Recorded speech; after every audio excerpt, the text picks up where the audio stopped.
have just said two prayers. One is the normal prayer for teacher student, and the other one really is a salutation to Sri Ramakrishna, since of course today is his birthday and we're celebrating his birthday. And why should we celebrate a birthday of what Swami Vivekananda describes as a huge wave in the vast ocean of existence? From time to time, one wave comes more than the others. And so we first get a glimpse of this in the Bhagavad Gita, this famous passage in the 4th chapter. Yada yada hi dharmasya glanir bhavati bharata abhyutanam adharmasya tadatmanam srajamai. And it goes on to say that not only that, whenever there is a decline of dharma, what do we mean by dharma? Well, we began by saying there is only one mind, one cosmic mind. Philosophy may describe this as, well, as Brahma mythology describes it, Brahma. Philosophy describes it really as buddhi. Sankhya philosophy also describes it as that, or Mahat. Whatever it is a cosmic mind. That is how we think of what we call a personal God. We understand that it is some being that is responsible for the rhythm and balance and harmony of the world, because it manifests itself in waves. One of those waves, if you want, comes to us in the form of thought. So whatever we think has its consequence, because the thought is coming from the cosmic mind that mobilizes all its other manifesting thoughts, or manifesting forms, I should say. So supposing we understand that something is beneficial to us, immediately the thought is carried. And when we talk about faith or belief, there is a wide range about it. There is something called blind faith. We don't even reason about it. But that can carry with it a conviction also. And then there is the unwavering conviction. That's at the other end of the spectrum. The unwavering conviction comes from our direct experience. There is no other way. So our direct experience is the absolute final proof of something. The evidence comes from inference. Inference is a position that says, if you look over on a hill and you see smoke, you infer there must be fire, even though you never saw it. So that means that every single aspect of the visible universe is an indicator. Look here, look here, look here. There is an origin, and there is a protecting thing that makes a protecting field, and there is also something that dissolves it, on the basis that it must be true generally. So when we talk of this cosmic mind, this is what Sri Krishna is referring to. From age to age, from time to time, whenever there is an obvious disruption in the world, a necessity, it's as if, you see, there is a being that is looking out all the time for any disruption to harmony. The word dharma infers harmony, the thing that holds everything together. So when we take, for example, Ramakrishna's Suprabhatam, it's a very interesting passage, you see. Seeing the decline, dharmasya hanima by Pitaha goes on like that, seeing the decline of dharma, you hasten to be born in the prosperous village of Kamarpuka, in the house of a pious Brahmin. It goes on like that. So it is as if there is a watchful mind that looks for this upset in harmony, creating a universe that was harmonious. When we look at an aspect which is not doing well, in our view, it's not that it is out of harmony, it is attempting to restore harmony. That is why you have a duality in the universe. That is why you have gravity pulling in, electrical energy pulling out. That's what creates a balance in the universe. That's why you have two genders, male, female, and so on. That's why you have plus and minus. That's why you have electron and positron, a plus and a minus everywhere. This creates a harmony.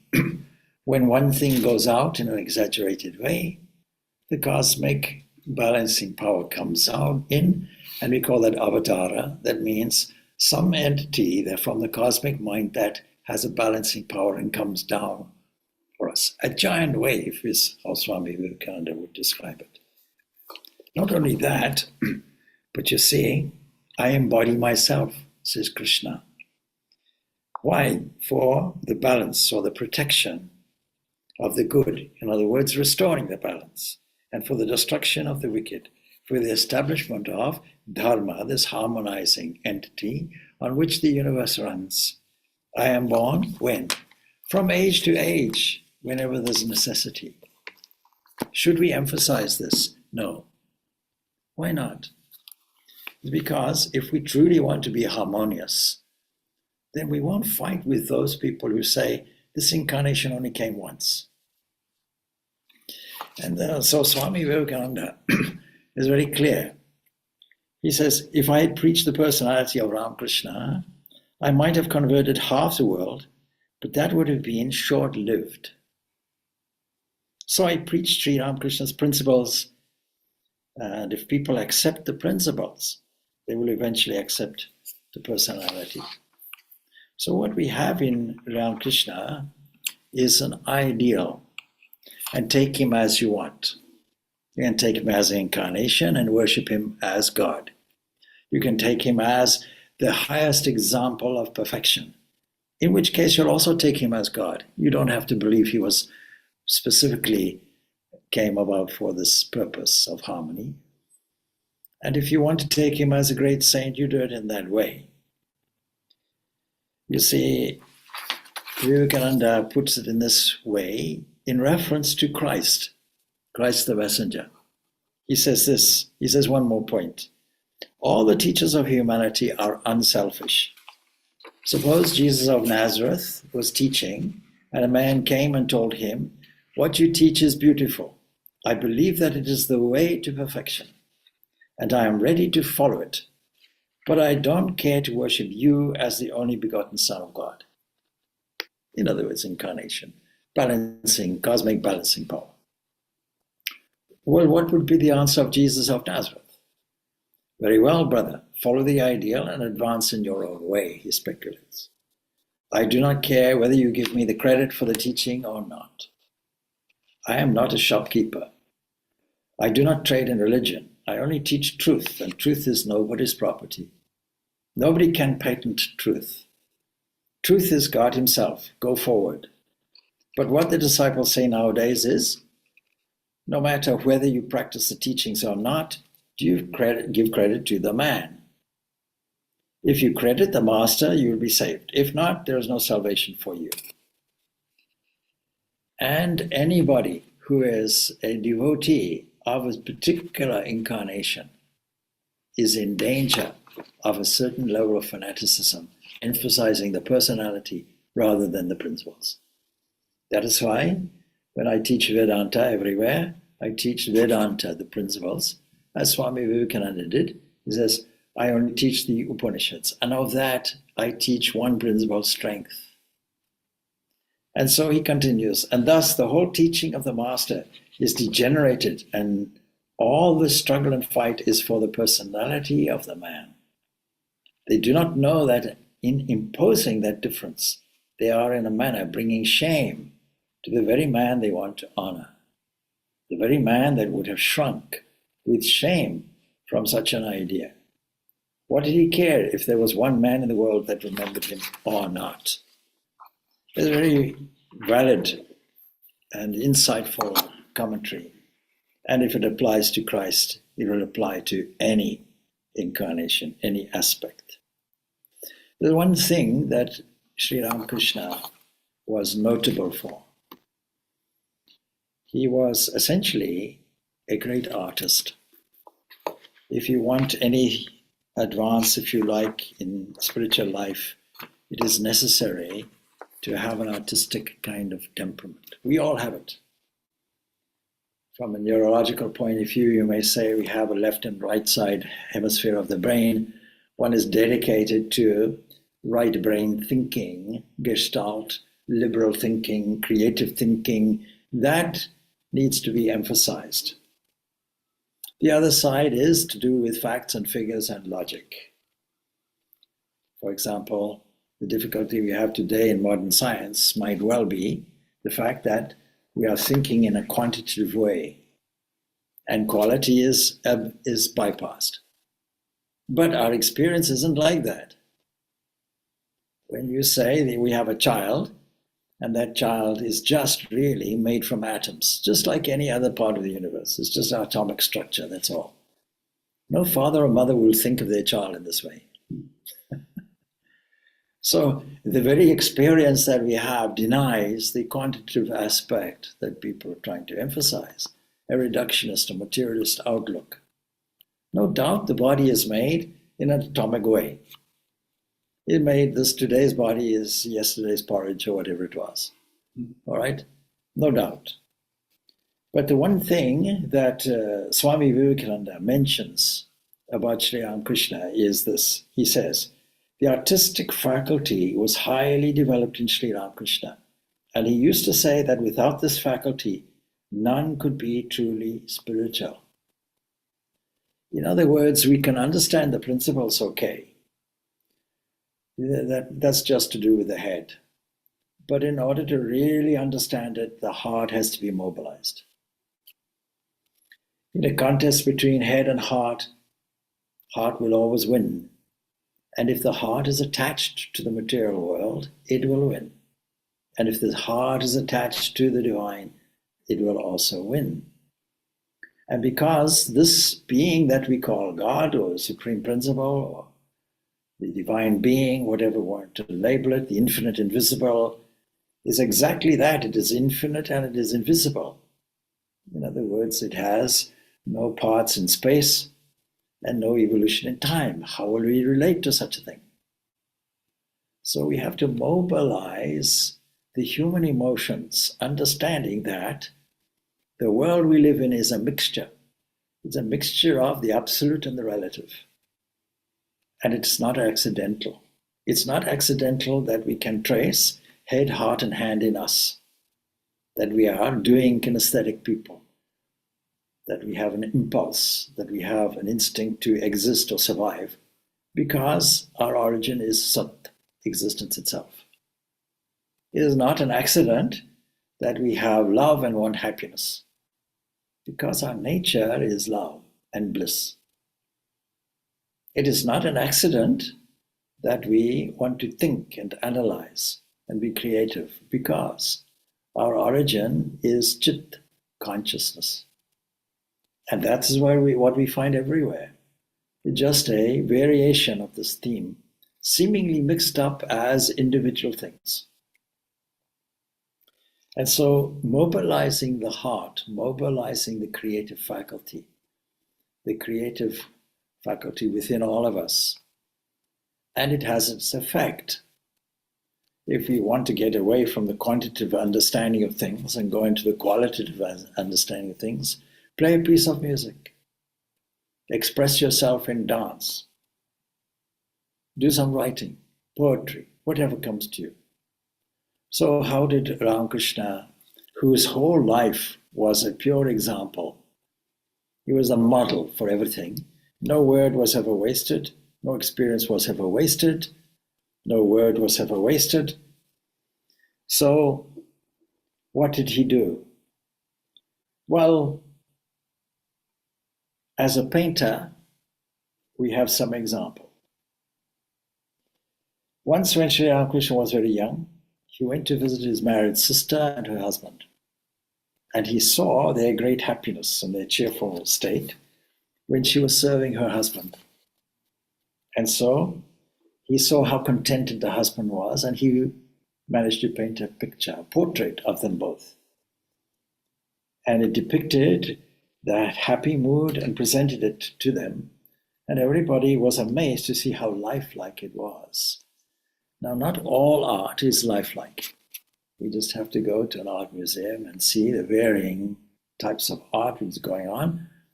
There's one man called Jack Pollock. I won't mention this or that, pro or contrary, but he took a massive canvas, spilt paint all over it, splashed everything there, and sold it for a fortune. Jack Pollock. That's a Jack Pollock. Okay. So why did people admire it? Well, he was in a mood and he splashed. And that is art in a sense that it's an expression. He was expressing himself in some way. It was again to do with emotion.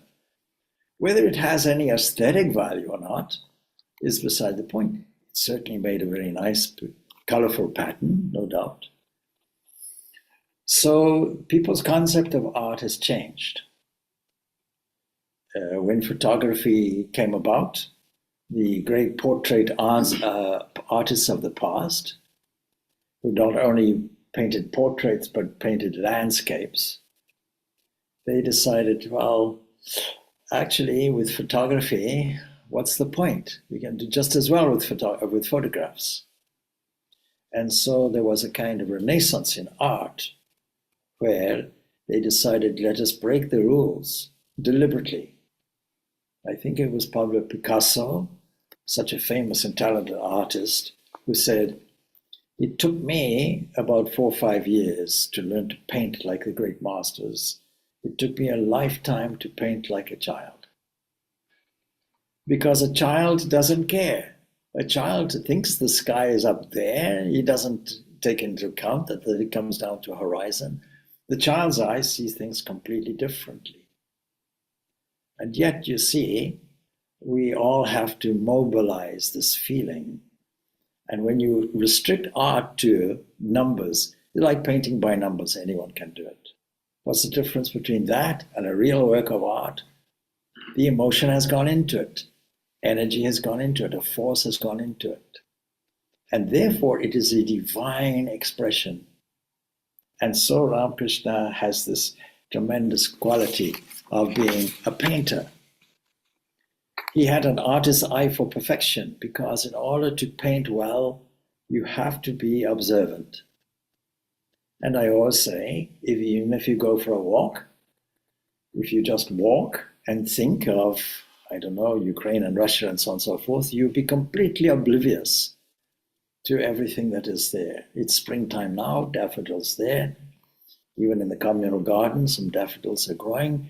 Nobody instructed them there, just some seeds were planted a few months back maybe, or the wind blew something, and all of a sudden, not only flowers come up, but cheerful flowers. The yellow color makes us feel a little bit happier after the cold and the winter.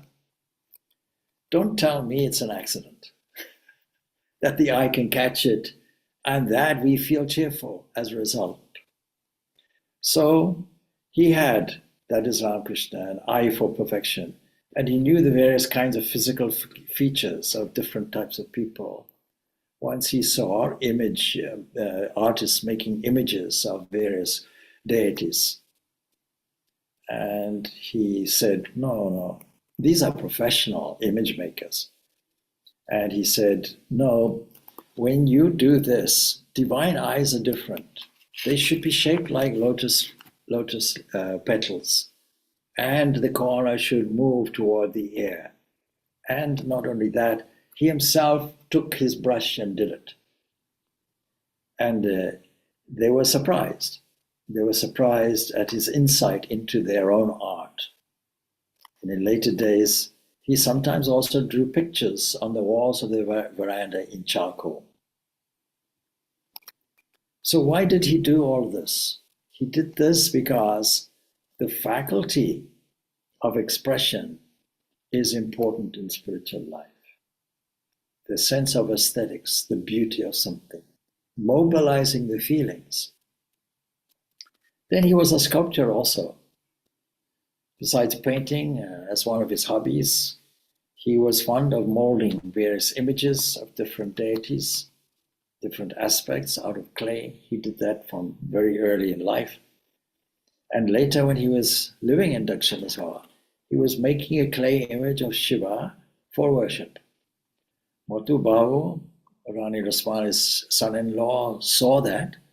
A few days later, it impressed him so much, he asked Ramakrishna, will you please take responsibility for dressing the deity Kali? As we know, one day in the Radha Krishna temple, a Brahmin, a priest, was taking the image of Krishna and he allowed it to fall and the leg broke. And as we know, Rani Rasmani was in a fixation, in a fixed kind of dilemma, so asked all the pundits and so on and so forth, what should we do? They said, throw it away. You have to get a new one. Well, she was very attached to that image. So she asked Ramakrishna. Ramakrishna says, well, if your son-in-law breaks his leg, will you throw him into the Ganga? Surely not. You'll surely take him to the hospital, you patch him up, put a splint there and heal the limb. And so that's exactly what he did. He patched it up in such a way, such a skillful way, that you wouldn't have seen the break. So he put the cast on, you see, just as you would do on a human leg, and there's no accident in it. So the art, the whole purpose of creating an image, and we have to be careful about this because religions will accuse Hindus of idolatry. They can accuse the Catholics also of idolatry. And maybe not so much the Greek Eastern Orthodox churches that have the icons, painted pictures, but certainly when there's a carved image. But you see, the whole idea of it is we have no idea, so we make a representation on the basis that if that universal deity is present always, everywhere, constantly, all pervading in every corner. I recently came across a devotee who said, well, I don't do my morning practice because I haven't got a place where we can face the east or the north. It doesn't matter. God is everywhere, isn't it? You put it in the west or you put it on the ceiling if you like, but God is everywhere. So if you cannot exactly do that, it makes no difference in a sense. So then there is Ramakrishna as a dancer. So going back to the image, sorry, before I go on to that. So we take that image as a likeness and then infuse that deity from inside, from the heart, so that it's infused in the image. That beautiful statue you brought, infuse that with Ramakrishna's presence or whoever's presence, and that becomes a living entity. The people who come into this shrine room here in Dublin, who come on a regular basis or who saw the images when we first put them in here, in 2018, I put them here, I got them from London. And immediately the whole atmosphere of the place changed. It was the living presence seemed to be there and was there. And we think it's there because we feel it's there. And some people will say, I walked into the shrine room, Ramakrishna was smiling in an extra way on me today. They see the image moving. They're living, not just a representation, not just like a photograph. But it's much more than that. And that was Ramakrishna's point of view. As a dancer, see, when small children dance, they have no inhibitions. They just dance, they express. But adults are stupid because they then develop these inhibitions. What will people think of me? You dance, they're looking sideways. Who's watching me? Or, some people will dance freely, no problem, but many will be very shy. Ramakrishna wasn't like that. Why? Because he took on the spirit of the dance. It was again an expression. All his movements when he danced were very gracious. They said, coming to the master, we had to change our opinions about so many things, including dancing. Though he was advanced in age, The master danced, sang, made various gestures, and how sweet they were. When Sri Ramakrishna danced or sang, 100% of his mind was one-pointed.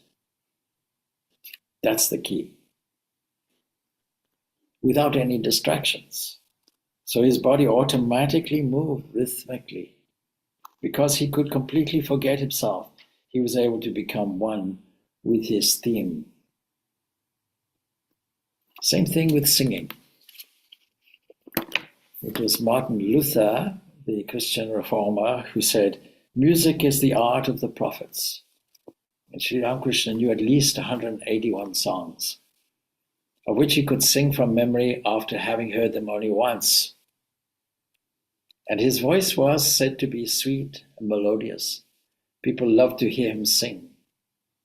And whenever Rani Rasmani came to the temple, she would ask Sri Ramakrishna, please sing. Sing some songs to the Divine Mother. Sing some songs to her. See, that's the difference. Very often you go to bhajan sessions, kirtan sessions, whatever they are, and people are doing competitive singing, competitive music. And then after some worship, people clap as if it's a performance. Not at all. Devotional music is an offering. It is an expression of divine love, of sentiment, and arouses sentiment also in the listener. If you want to change your mood instantaneously, listen to music. If you want to be energetic, then you might want to listen to rock music or something. I don't know. But who wants that? Because sometimes it's not harmonious on the ear. But if you want to be in a good mood, cheerful mood, or a silent mood, that is why in Indian classical music they have ragas. You can't play a morning one in the evening. So there it is to do with moods. So he became totally absorbed while singing, as he did when he danced as well. And as such power he had that he could even transform lives through his voice, through his singing. There was a story in his life that once there was a grieving father who came to see the master immediately after his son's funeral, with his mind so full of grief and distress. And Sri Ramakrishna consoled him, removed all his grief from his heart by singing. Translated, the words of the song would be, to arms, a man, death storms your house in battle array. Bearing the quiver of knowledge, mount the chariot of devotion. Bend the bow of your tongue with the bowstring of love, and aim at him the shaft of Mother Kali's holy name. And here is a ruse for the fray. You need no chariot, you need no charioteer. Fight your enemy from the Ganga bank, and he is easily slain. By singing this song, he removed this father's grief. Then what about Sri Ramakrishna as an actor? He was such a mimic. He would have some of the young boys rolling on the floor with laughter through his mimicry. And even as a young boy, of course, a theatrical group came to the village on Shivaratri, as we know it. And the actor who was playing the part of Shiva fell ill, and Sri Ramakrishna was asked to take his place in the role, and he dressed accordingly. And as soon as he went on stage, though, he surprised the audience by merging into ecstatic bliss samadhi. And you can, if you go to Dakshinasara, you will see the place where that took. And the statue of Shiva is there, celebrating this incident. During his boyhood, he was fond of organizing theatrical parties with his young friends in the mango grove there in Kamakuka. And his memory was so wonderful that once he witnessed a drama, only once, he could repeat the whole performance and he could teach it to his friends. And he himself often took several roles in the same play. then what about him as a humorist? You just have to read the Gospel of Ramakrishna. And there you'll find it full of humor. The method of telling humorous story is extremely important. But you see, it's the art of telling the story. I tell quite a few jokes. Not many people laugh. I haven't got the art, you see. But he could tell the story and immediately people would laugh. For me, I have to suggest, I had to explain the joke. But then it's no longer a joke, unfortunately. Anyhow, he had this inherent humor and how to convey it. And he had a familiarity with culture and customs of his time. And so he could talk so that people could fully appreciate his humor. Then there is Ramakrishna as a teacher, because he taught through his stories. Artists express their feelings through symbols, and the same, of course, is true of Sri Ramakrishna in his art of teaching. And it was based on illustration, comparisons, telling stories that were simple yet effective, because he understood what people could understand locally. Not only locally, but also internationally. And he would use ordinary scenes, just from day-to-day life. He could explain the most intricate questions of philosophy through just simple stories. In other words, his art of teaching came from his inner wisdom. One of the Upanishads would say, if you know Brahman, you know everything. So one day a devotee asked him in reference to the verse, well, if a person knows God, does that mean he will know how many fish are in the ocean, how many stars in the sky, we extended, how many galaxies, how many atoms, etc. And so the master told the devotee that he should strive to understand the teaching in a rational way. Then he gave this example. He says, when rice is being boiled in a pot, and if you want to see, is the whole thing cooked? You don't have to taste every grain. You taste one or two grains, and then you apply the general principle. Yes, the whole thing must be cooked, surely.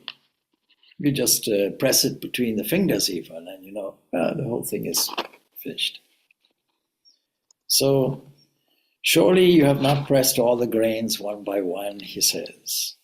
Just as this is understood, so by examining one or two things in the world, it is understood whether the whole universe is eternal or transitory, real or unreal. This is what we call the general theory of relativity. You have a theory of special relativity, and then see, does this apply to the whole universe? And it's tried and tested, and it does.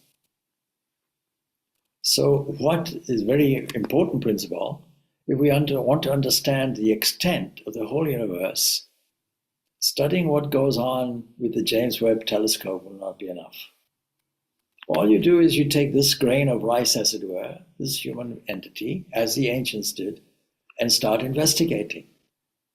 Based on the fact that if I know this, I know the whole thing. A holistic approach.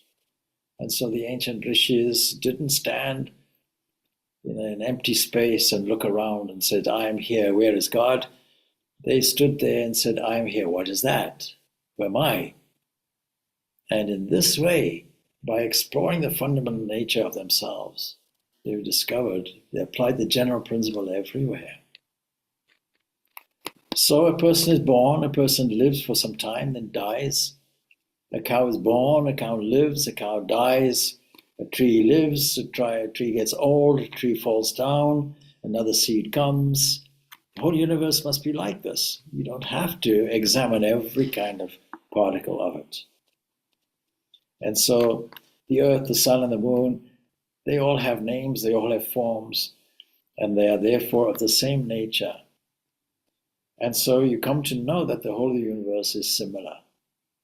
You then know the nature of all the things of the world.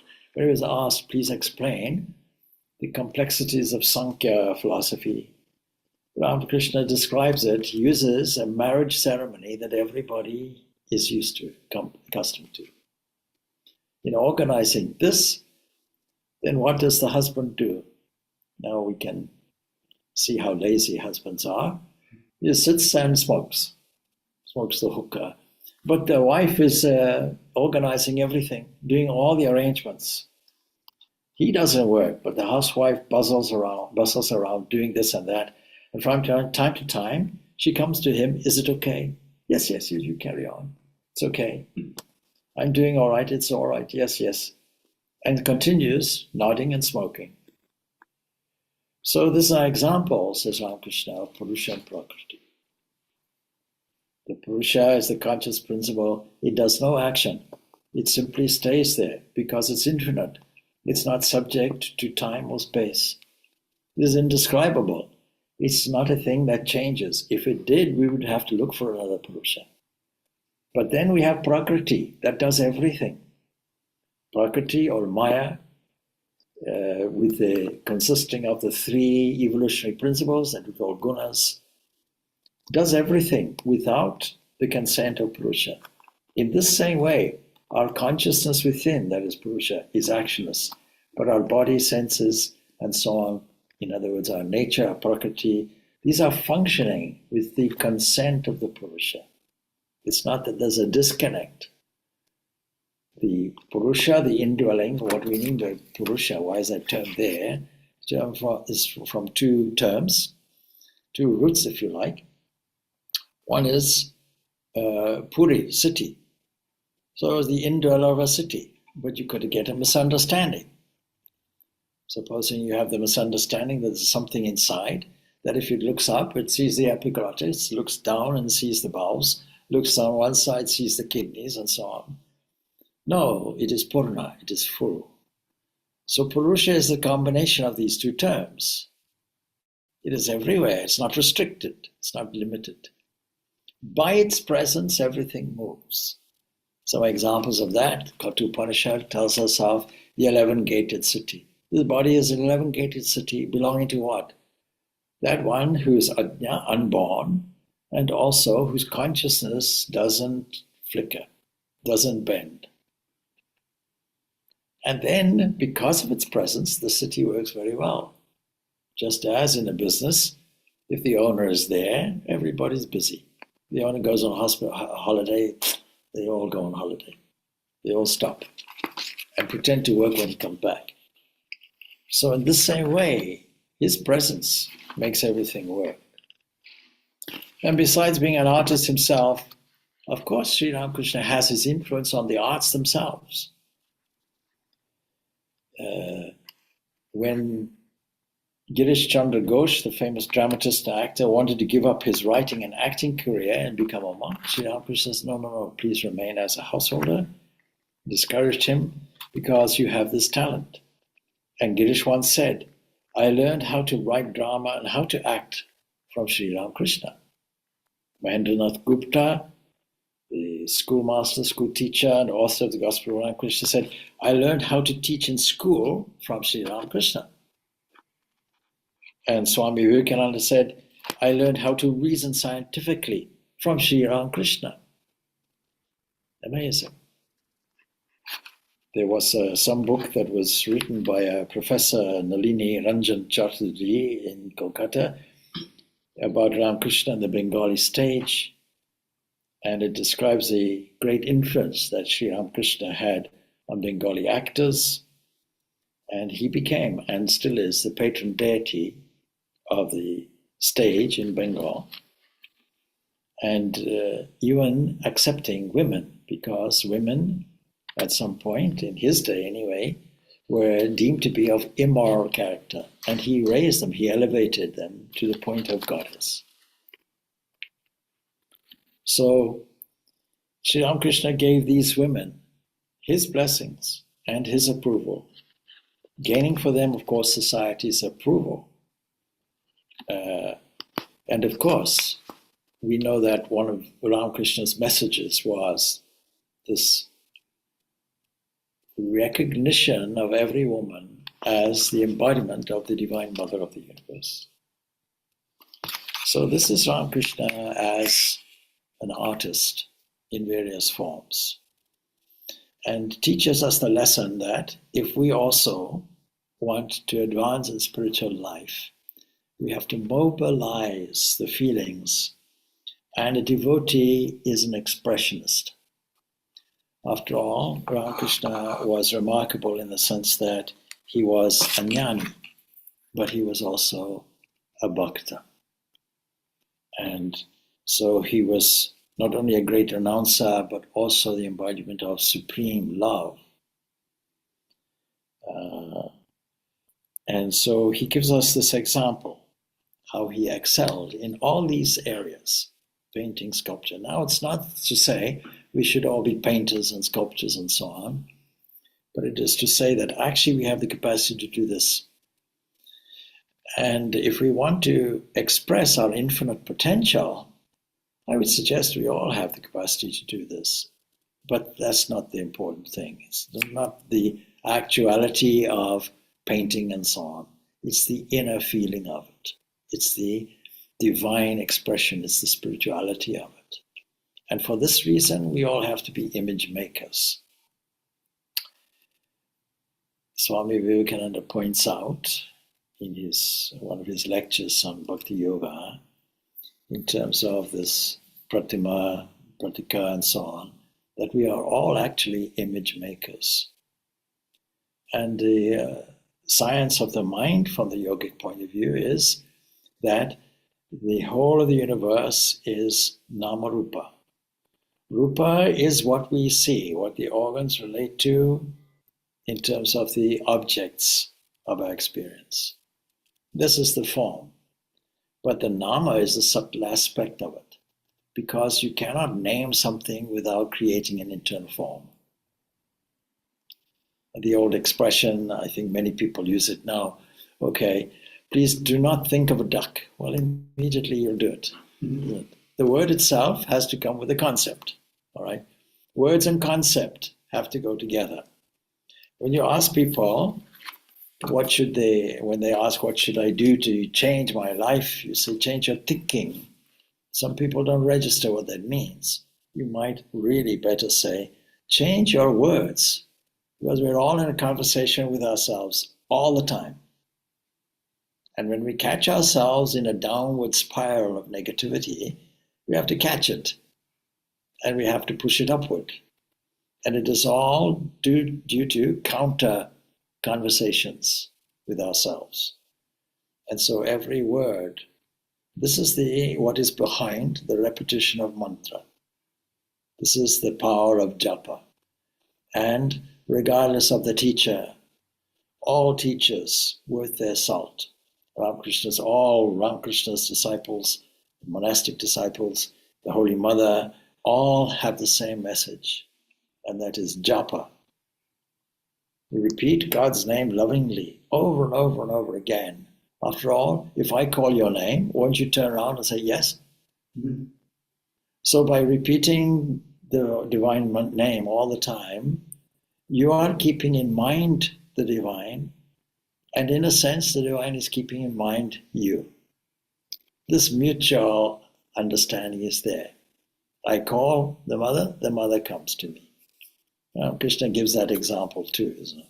As long as the child is busy playing with toys, that's okay. But as soon as the child cries mother, the mother comes running. And so we have to develop this yearning heart and cry to this entity that we love so dearly. And if we say we love, we surely express it. And so the key to devotion and to devotional exercise, if you will, whether it is in meditation, whether it is in singing, whether it is in dancing, whether it is in creative activities, whether it is in work, which should be worship. All of that you should put your heart and soul into and mobilize your feelings directed toward the author of the energy that you are using. It's not your energy. It's all divine energy supplied freely. Without a reckoning, without somebody tapping you on the shoulder at the end of the day, come on, before you go to sleep. What was your report? How did you use my energy? We can use it, we can misuse it. We have the freedom, we give them the freedom to do that. But surely, in the evening, we should give a report to the executive officer and say, this is how I spent your energy.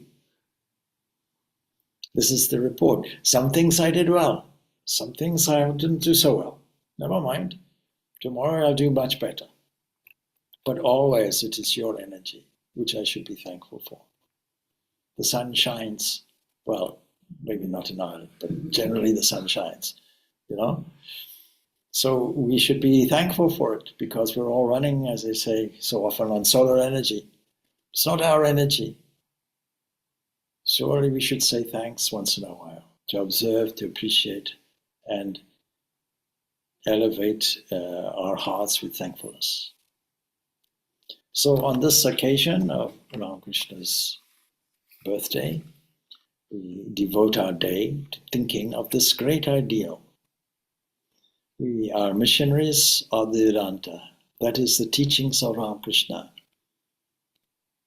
As far as Ramakrishna's personality goes, admire it, take it as you will, don't classify it, or classify it as you will. But it's the principles, it's the teachings which are the significant thing. And once we understand the teachings, and somebody says, do you have an example of this thing called Vedanta? Yes. And the way I refer to it is a 19th century mystic called Ramakrishna. That's it. And then people will discover for themselves. And then they see if there is an ideal of perfection that mirrors the infinite so closely, is it not actually one and the same as the infinite? Yes. So with those few words, we leave it there. Remarkably leaving 10 minutes early, but never mind. Maybe we have some room for questions. There are no questions, there are no answers. So I don't know if I answered your question though about, no, I did. You just didn't notice it. The cosmic mind is there, all right? And so the cosmic mind knows what a thing is. What was your original question? Just remind you to make sure I did or didn't answer.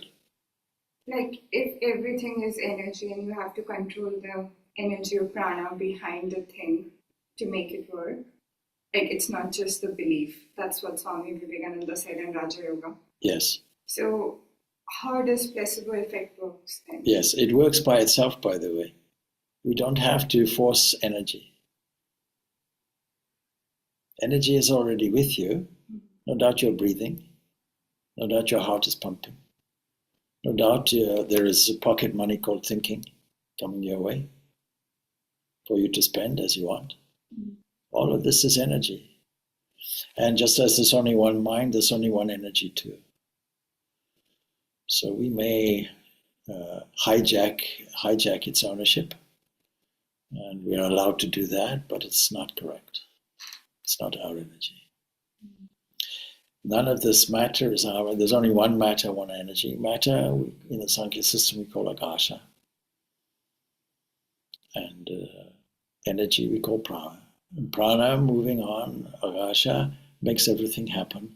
But what precedes it? It's not its own thing. So prior to that, it comes from the cosmic mind. The cosmic mind manifests itself in this way and makes differing combinations that we call quantum physics. And then it comes out as something that looks like particles, you and me, with 5 organs of information, 5 organs of reaction, and 5 objects, and a kind of instrument called mind. And that whole thing, that whole area, including these subtle elements that we call tanmatras, is all in the qualitative and quantitative section. You can't eliminate the qualitative aspect of it. So it is not that we are using prana to do it. Of course, we can specifically direct this energy And we have to do that. How do we do that? Principally through love of God. We can also do it through other means. The jnana yogis don't want the journey, they go directly. They don't have to go through cosmic mind. But these are people of keen intellect and dedication, and in the modern world you'll hardly find it. So the ancient rishis were all jnanis. Wonderful. You see, there are people who follow this non-dualistic aspect. It's quite popular now, with various books, Power of Now and so on and so forth, Eckhart Tolle and all the rest of it. And people enjoy reading it, understand it logically, but find it difficult to practice. Why is that? It's because one essential component of humanity is missing. One of the declines of Buddhism in India was the fact that this element was missing. What is that? Mobilizing the emotions. So we are emotional people, you know. You just have to look at events in the Oval Office or something like that, and you'll see how emotional we are. We may as well take all that energy and mobilize it for a higher purpose, namely purifying the mind. All spiritual activity is just purifying the mind. The revelation happens by itself once the mind is pure. Whether you call it karma yoga, jnana yoga, bhakti yoga, whatever it is, or dhyana yoga, we should be doing all of these because in our daily life we're a mix of all of these things. Everybody works. Everybody has the capacity to meditate. And everybody has the capacity to be emotional and have feelings. And everybody has the capacity to think. But sometimes you can take a horse to water, but you cannot make it think. Small question. Yeah. On the same. My name is Gary. Ah. I come from Sligo. Okay. I mean, one thing bothers me is the Shiva Shakti components, and then according to Vedanta, is Shiva and Shakti is the same as Brahman? Yes. Same. It's just different language, that's all. Tantric language for it is Shiva, Shakti, that's all. So Shiva is Brahman. And the Shakti? Shakti is nature, is Prakriti. Vedanta calls it, Sankhya calls it Prakriti, as we saw. Which is an appearance. It's an appearance, yes. Yeah. Thank you. The appearance has three aspects to it. It's not just the appearance, it's the fact that the reality is being hidden also. And the fact that we can reveal it. The revealing aspect is called sattva. The hiding aspect is called tamas. And the projecting aspect is called rajas. These are three gears that we can use like a manual car. We go from tamas to rajas to sattva. Once we see tamas, oh, come on, wake up, rajas. But rajas is egocentric. It's not giving us satisfaction. One more gear is necessary, sattva. That's the game. That's the mobilizing game we have to play. So from rajas to sattva, yeah, we don't need to go to tamas. Well, you'll need tamas to sleep. Without tamas, we can't sleep. All right. So all of these are necessary, no doubt. Okay. Yeah. But we have to make sattva dominate. So sattva, its characteristic is it's not egocentric. So it is to do with the higher values. Now, if we talk about Ramakrishna, he gives us this example, 3 robbers. A wealthy man is traveling, gets ambushed. 3 robbers are there. Sattva, rajas, and tamas. So they rob the poor man, and Tamas says, let's kill him. If we kill him, he can't report us to the prayer, we'll be fine. Nobody will know. And Raja says, no need to kill him. We just tie him up. And so they tie him up. Then he can't move anywhere, and somebody may discover him, no doubt. But by that time, we'll be far away. Sattva says, well, you go on. He unties the man and takes him out of the ambush place, understands where his address is, puts him on the right road, And the wealthy man says, please come to my house. Thank you so much for doing this. He says, no, I'm still a robber. So I have to go away. Otherwise, the police will catch me. So all of these are binding elements, no doubt. But sattva helps to releases us. So we have to take this sattva as all the noble qualities of truth and goodness and fullness and strength and perfection. And that comes to us through language and through activities. And all of these activities that are taken as cleansing activities, which we call yogas, all of these are of the nature of sattva. But you see, if you want to see the variation, then you have to study 17th chapter of the Bhagavad Gita will tell us all these variations of these three gunas. And they happen even in worship. So Sri Krishna actually tells us that there are 4 types of devotees. One will worship because they're in trouble. There's nothing on the earthly plane that will get them out. And so in desperation, makes a pact. Come on, you help me, and then I'll give you some pice every day, and I'll do this, and also so many mantras will be there, and all the rest of it, Okay, ritual. If it's meaningless, then the kind of ritual doesn't matter. Stand on your head and shout Bazanka 3 times. Okay, that's all right. So there's a self-interest in that. Still, a virtuous person is there because they're appealing to the right person, the right authority, the one that can change it. Second type of person will want to gain more knowledge. We want to satisfy their inquisitiveness. In other words, the first person is in desperation. Second person lives in their head, but still is not going to access the truth. And so the third kind of person would be a person who wants wealth. You can say wealth means, please improve my life materially. Still, they're appealing to the author of abundance. But the fourth is doing it through sheer love, just doing it with no personal interest in mind. And these are dear to me, says Krishna, and I am dear to them. We can change. If we belong to any categories, we can change. Yes, you can shift your gear to the highest gear. Yeah. Because you see, the first 3 are to do with this world, and maybe even the next. They're to do with their own entity, egoistic. The other one is sattva, sattvic. There's no personal motive involved. Yeah, like any human relationship. See, supposing you say "I love you," you see, and then you say, "Okay." On what basis? On the basis that you're rich. You see, and you're wealthy and you have influence. As long as you don't have that, I'll love somebody else.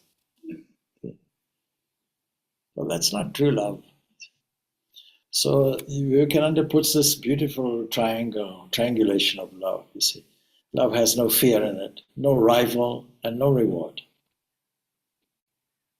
Supposing you apply that to human relationships, see, there'll be no extramarital affairs because there's no rival. There's no reward because whatever, I love you, whether you love me, it doesn't matter, I still love you. And no fear. Why should I fear anything?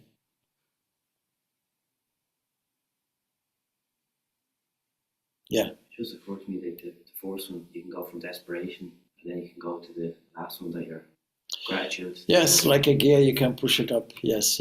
Once you realize, you see, that any reward, and the reward will come to you, by the way, because there's only one mind, only one cosmic mind. Whatever you think will come to you. If you hate, you'll be hated. If you love, you'll be loved. It's a game of sowing and reaping like that. It's the same of giving and receiving. Same principle is taking place. And the cosmic mind is the kalpataru, the wish-fulfilling tree. Whatever you think will come to you. The cosmic mind won't say, well, it's very bad for you. Sometimes there'll be an intervention like that. But generally speaking, a natural principle is there, coming under this category of prakriti, nature. The Sankhya category, the system is very useful because it tells us there's an absolute, and then through apparitional causation that we call Maya, then the first thing is there's a potentiality called prakriti, nature. It is a position of potential creativity. And then it comes out, it manifests as a cosmic mind, and we call that creator. Mythology calls it Brahma, cosmic mind. And from that cosmic mind come all the various manifestations and variations in different mathematical combinations, unfortunately translated as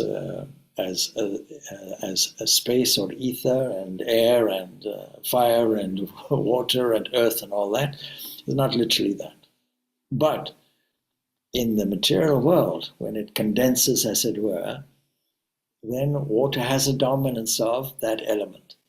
Air has a dominance of that element. But the combination is our world, and it is there so that we can deal with it and play the game, play the drama. If you're an actor on the stage, there has to be a plot, there has to be a stage, there has to be people doing the lighting, there has to be, you have to rehearse the lines, there have to be actors, there have to be so many different characters and personalities and so on, and there has to be an audience. There has to be a date, the performance is on this day, the tickets cost so much, these are the actors, this is what the name of the play is, and so on. In this universe, you can say, well, the name of the play is called Falling. And the actors are hydrogen and helium. And when did it begin? Well, unfortunately, you're coming in the middle. And you're not staying to the end. So this is the drama being played. And it's played by these three forces. It's played by gravity that wants to unite everything, sattva, electrical energy that wants to project everything, and inertia that doesn't want to change anything, tamas. And the mind is the same thing. Laziness is there, then enthusiasm is there, then calmness is there. All three are within us. All right. All right, we'll leave it there. Om Shanti, Shanti, Shanti. Please enjoy the day. It is a special day of Ramakrishna's birthday. Thanks. Thank you so much. Thank you so much. Okay. Thank you so much. Thank you, Swamiji. Thank you, Swamiji. Okay. Oh.